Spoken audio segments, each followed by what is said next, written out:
the Alchemical Astrologer. We were talking just before the show started about Uranus, and Uranus. Is it potato or potato? Do you know? Does anybody know for sure? We like, those of us who are heavily afflicted with Virgo, we like to know these things. If you want to Twitter us with that information, pop us an email. If somebody knows for sure the exact pronunciation, even the etymology of Uranus, which is my most favorite way to say it, just because it's wrong. I know that's wrong, but anyway, my finger puppets like it though. And if you're listening, I have finger puppets. I do. This is Peppy, and no name. She doesn't have a name, but they're in love, and this is how I entertain myself during the breaks and my poor guests.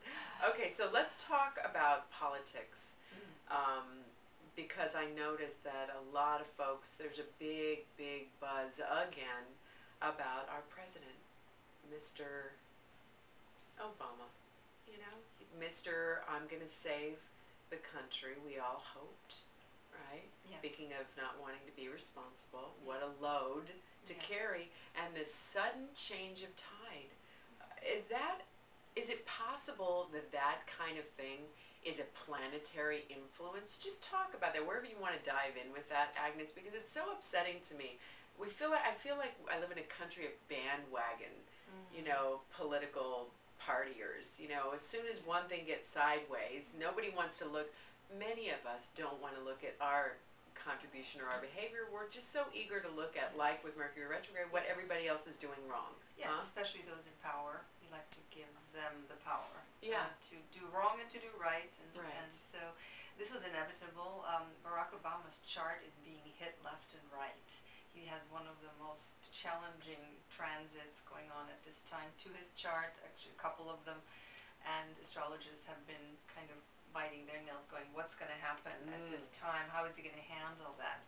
And so it was sort of inevitable that the honeymoon would end and that we would wake up, the country would wake up to a human sitting in the White House. And last night he was on Letterman. I don't know if you saw him. He is very accessible, very human, and he kept telling us from the beginning, I don't think a lot of people wanted to hear it, that this is going to be an uphill climb, this is going to be hard work, and this is going to involve the country. Yes, he did. He wanted to say, we will do this, and there's no other way to do it unless we all do it. Yes, and that is one of his gifts, I think, as an Aquarian rising president, is that he has the vision of us all participating in our politics as opposed to the old paradigm of giving power over to those who sit high on some mysterious throne of in the White House, wherever in Washington. And all who need a good slap of the Zen stick, I'd say. A big knock, yes. Yes, and it's to his credit that he's trying to be more one of us, and it shows where America is at this time. It's still reluctant to take responsibility, and it's very easy for the pundits to sit and criticize what this man is doing and what he's not doing, instead of turning back to the power within. And really that's what this whole time that we're in as we're moving towards that mysterious 2012 year is about. Which we're going to talk about that, of course, this hour. Let's visit the idea of power, though, because that's a theme that's been coming up for the last few years. What is power versus force, as you might say? Our culture has had money and prestige and power be the kind of things that most of us have sought, right? The American dream, and the dismantling of that, the dismantling of any ego structure, of any unconsciousness, while incredibly uncomfortable and painful, I believe we're still in that process, is for me what I see is happening. And the vulnerability that's emerging when we don't have an identification, even, you know, on a persona level that's more, for me, easier to understand, but on a cultural level, I feel like that's what's happening to our whole American identity. You know, going shopping and dropping like $50,000 on a bracelet.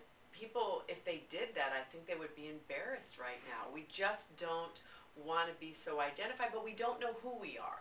That's my sense. And I think Mr. Obama, President Obama, is the puppet in a kind of way, or the projector.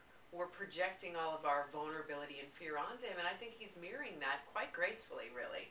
Right? He's not pretending that we are not in a major transition, that there's a lot of work to be done, and as the ego does, it doesn't want to be in pain, so we're grasping for straws, we're grasping for the old way, so there's sort of a lot of chaos happening. What do you think, Agnes? Yes, with Pluto in Capricorn, this was again to be expected. Astrologers talked about this for a long time, that that power as we know it is going to be transformed. It's going to be questioned for the next 10 years, 15 years, while Pluto is in Capricorn. And wow, 15 years. Yeah, it's much needed time of restructuring power and shifting it onto something different. And what that is still, it's work, going to entail a lot of work, and before the reconstruction comes the deconstruction phase. Yes. And that's what we're in right now, And I would say.